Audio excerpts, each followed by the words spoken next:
Oh, wow. Oh, fantastic. Sorry, you might have to have some audio-visual. I just can't contain my love for a bit of old archaeology. Fantastic gorge down there. And this is Khan itself, K-A-N. The castle, I've forgotten the name of it already. I think it's like Jorgen Khan or Yogan or Yondan or something like that. And there's different pronunciations depending on whether you look at it in Cyrillic or Kyrgyz, or if you bring it up on Gmaps or Maps.me or Yandex Maps. So yeah, you can see on this side the extent of the ramparts. So there's my finger. There it is. It goes all the way along here. And it circumnavigates the higher tree line, essentially. All the higher tree line is contained within the old fortification, so it's pretty damn sizable, and I can see why. Because back in the day, depending on what the geography would have looked like, presumably if you wanted to bring in your Silk Road caravan, or because this presumably would have been on the Silk Road. Yeah, we're going exactly through the Fergana Valley on the way to Bukhara and Khiva, the big Silk Road, cities, citadels, whatever you want to call them, and then of course Samarkand, and then down into Afghanistan, etc. There were numerous routes, but this was on the Silk Road itself. So again, supposedly part of the Kokand dynasty, whatever that exactly means, but Kokand is a city in the Fergana Valley, and I don't know, I had a little flick through Wikipedia. There were mentions of the area being occupied by Chinese miners at some point, because there was silver and gold, there's coal, and there are still coal mines here that are being used, and of course Soviet prisoners of war, so Germans and whomever else that encapsulated. Yeah, got a little old rampart. So this is obviously a buttress, tower.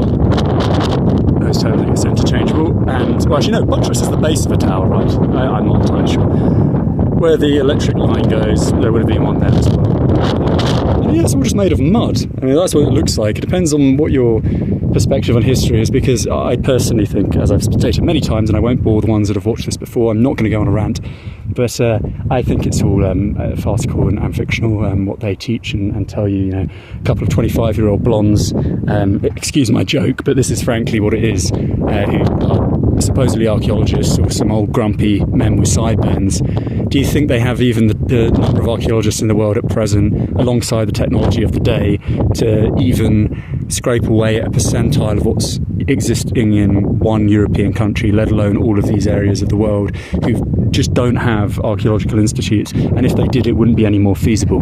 So when they say this is Samian ware, this is 12th century, this is 19th century, this is 50 million years old, this is Neanderthal, this is Stone Age, Bronze Age, Iron Age, Tool Age, it's all fucking bullshit. It's all made up. Complete fugazi. And you're going to ask yourself, why is it made up? Are these people not experts? Are they not passionate? Absolutely. There are people that are passionate about archaeology and history that are supposedly experts, but their expertise is learned from that is taught to them in textbooks. So essentially, the creation of modern archaeology and history, and many subject matters unrelated from history and archaeology, are a derivative of a centralised system, a cabal, whatever you want to call them, people that have agreed upon a set narrative of history, time immemorial, back beyond when we can even comprehend, potentially. And that's my point exactly. Of course, mid-18th century, the advent of the printing press, the late 18th century, and essentially the manufacture of mass, the manufacture of textbooks and all these kind of propagandistic materials has led people to believe that they're now experts in certain subject fields because they've recited that indoctrinatory material. It doesn't mean that the material was valid in the first instance. That's the problem. And again, I'm becoming quite ranty here, but this is the issue. If you learn that 1 + 3 is 10, does it make it 10? Well, perhaps it does. Who knows? I mean, who knows if the origin of math is actually based on logic? Because then we go into philosophy and what deciphers logic. It deciphers logic and determines that, because everything that we've kind of concocted and used thereon, or used from such, it's all a human creation, is it not? If you can't determine the origin, you can't determine the validity of what it is you're using. I guess the validity in the lies in its practical application, but it doesn't necessarily mean that it is right, whatever right is. So there we go, that turned into a tangent. This is mud, or maybe it's petrified wood. That's my point, following a massive cataclysm, let's say a tidal cataclysm, a great flood, as biblical texts present.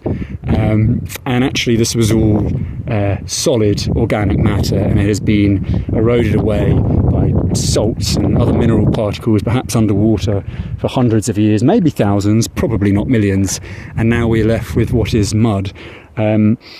It would just seem to me to be far more practical to obviously have a wood construct that you then layer with wattle and all, and perhaps that was it. The joists would have been in here and they've all since eroded away.